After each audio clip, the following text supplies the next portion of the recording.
都怎么变那样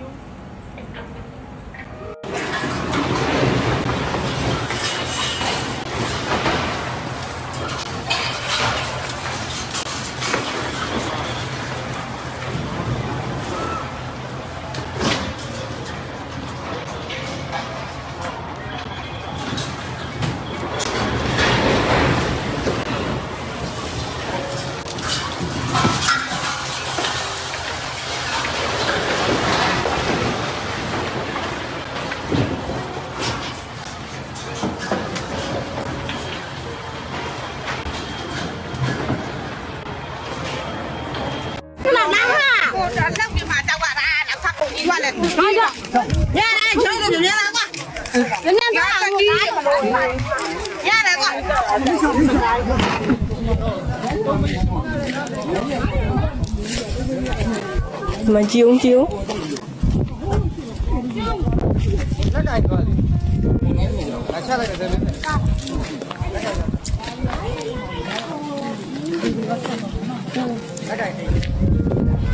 ui gì đi thoa lù chiếu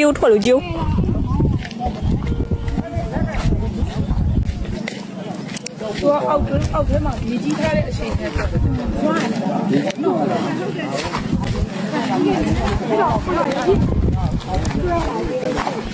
ဒါမှမဟုတ်တော့လမ်းကြောင်းတလားလောက်ကတော့ဟဲ့ရစ်ကားနဲ့ပြင်ဒီလမ်းကြောင်းတော့ယာယီပြိတ်မှာပါရောအဲ့တော့ဒီနေသားတော့လောက်နဲ့ပြင်ဆင်ရမှာအနည်းဆုံးပြင်ဆင်ရမှာတရားကတော့ထိခိုက်မှုတိတ်မရှိပြီမဲ့ဒီပြည့်ကြောင်းကျတော့အမှန်တမ်းမှဆက်ဆက်ပြောပါလေ oh my god ဟုတ်ကဲ့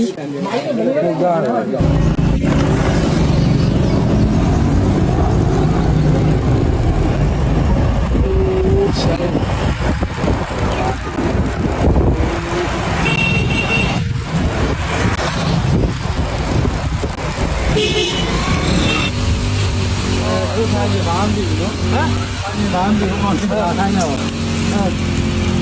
ဟောမကြည့် ဒါတော့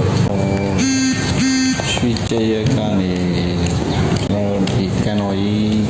ဒီမရောက်ခင်လေးပါဗျာရွှေကြရကနေကန်တော်ကြီးကမှဆိုဆိုင်ကယ်လေးနဲ့ဆိုရင်တော့နည်းနည်းဝတ်တင်းစီအောင်ဆင်ပြေပါတယ်ကားလိုပါဆိုတော့လုံးဝပြလို့မရဘူးဗျာနည်းနည်းတန်းနေရကျွန်တော်မျိုးနေထားလို့ဖြစ် 哎，也是，年龄要别多一个，多吧，都看要过嘛。年龄，然后门里面呢，这个两位人路撇多。包干多么亲毛为什么把ဖြစ်တော့亲毛是吧ရှာဟမ်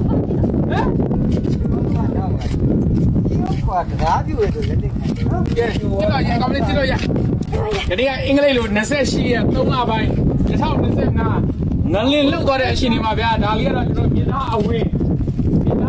ကျဲရွေးလမ်းကြောင်းကြီးပါဗျာကျင်းအောင်ဗျာနည်းနည်းဟိုဘာချင်းမောင်းတယ်တွေဟိုးကားစီဟိုမကြောက်ကားစီနော်ရတာတော့ထုတ်လို့ရဘူးတော့ကိုမဲ့ပြီလေကားလည်းဘာမှဖြစ်ဘူးလေကျွန်တော်တို့ကအဲ့လုတ်တဲ့အချိန်ဒီမှာဆိုတော့အမြန်လန်း318ရွှေမကြီးထမင်းဆိုင်မှာကျွန်တော်တို့ကားလေးမြန်ပကတ်ထဲထက်ရမ်းလောက်အောင်းမရပါလေဗျာတစ်ခါမှတက်မှတစ်ခါမှဒီလိုမျိုးမကြုံဘူးပါဘူးကျွန်တော်အသက်ဆို46နှစ်ရောက်ပါပြီဗျာငါရေကြီးထဲမှာရေနီးတာပဲဥပမာကြီးညီတာပေါ့ ဒီလိုတွင်းနေတွေကကွာမှာကြီးအမအဲ့ဒါတွင်းကြီး ဒီတော့ဘောလားဟဲ့ အမလေးလိမ့်ကြမယ်တို့ရရရရ ဟဲ့ဟိုကဒီရရေတွက်ပြီးတော့လာနေတယ်ပွဲပြီးတော့ရေလမ်းကြောင်းထွက်လာနေတယ်မြင်ဘူးပါတော့နေရတယ်ဟိုဘက်ကနေရေရဆွဲ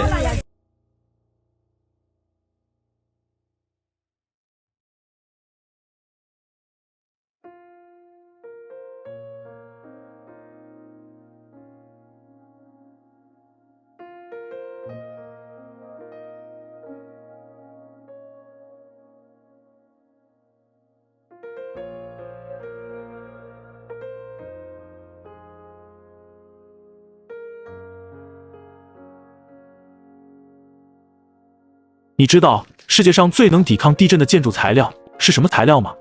在模拟的场景中，我们看到了6种不同类型的建筑，分别是泥屋、砖块房、无钢筋混凝土房、钢结构房、钢筋混凝土房以及木质屋。我们来看看它们在不同级别的地震中会表现出什么反应。4.2级里氏地震，这个等级的地震，大多数室内居民会在睡梦中被惊醒。从模拟的场景来看，无钢筋混凝土建造的房屋在地震中表现出明显的摇晃。而泥土搭建的房屋，其楼顶的椅子也因地震而倒塌了。不过从整体观察来看，这些建筑材料并没有明显的损坏。5.1级里氏地震，这个等级的地震，大多数人会感受到站立不稳的强烈震动。在模拟的场景中，我们可以观察到砖块结构的房屋在地震的震感下，墙体开始从四面八方倒塌，显现出其脆弱的一面。而采用泥土材料建造的房屋左侧，则出现了明显的裂痕，这无疑揭示了砖块材料和泥土材料在面对地震时的脆弱性。尽管混凝土房屋在地震中也经历了较大的晃动，但并未受到任何实质性的损坏。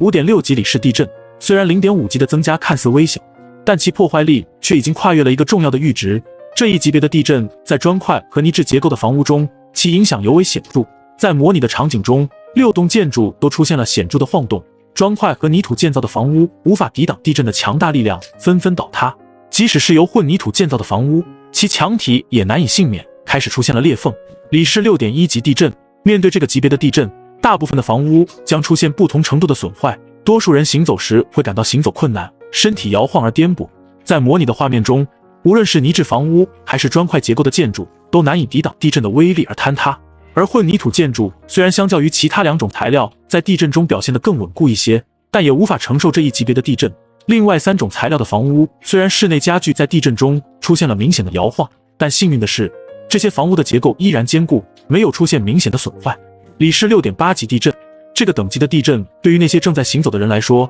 足以令他们瞬间失去平衡，摔倒在地，甚至地面上的铁轨在剧烈的震动中也会出现弯曲的痕迹。在模拟的视频中，我们可以看到由泥土和砖块以及没有钢筋混凝土的房屋纷纷倒塌，而木质材料为建筑的房屋虽然看似坚固，但2层以上的建筑遭受了严重的变形，几乎无法再供人居住。相比之下，采用钢结构或钢筋混凝土建造的房屋虽然也发生了剧烈的摇晃，但它们却依旧坚挺。里氏7.5级地震，这个级别的地震，人们会感受到强烈的抛弃感，大量的房屋会遭受严重破坏，甚至被完全摧毁，一些山石也会出现大规模的崩塌现象。在模拟的画面中，我们可以看到钢筋混凝土结构的建筑也开始出现了崩塌，而木质房屋也只剩下木质框架。尽管钢制结构的房屋在地震中并未完全倒塌，但其稳定性已经大打折扣，随时有坍塌的风险。在所有的建筑材料中，钢制结构依然是抵抗地震最为有效的建筑材料，但如果地震达到8级以上的话，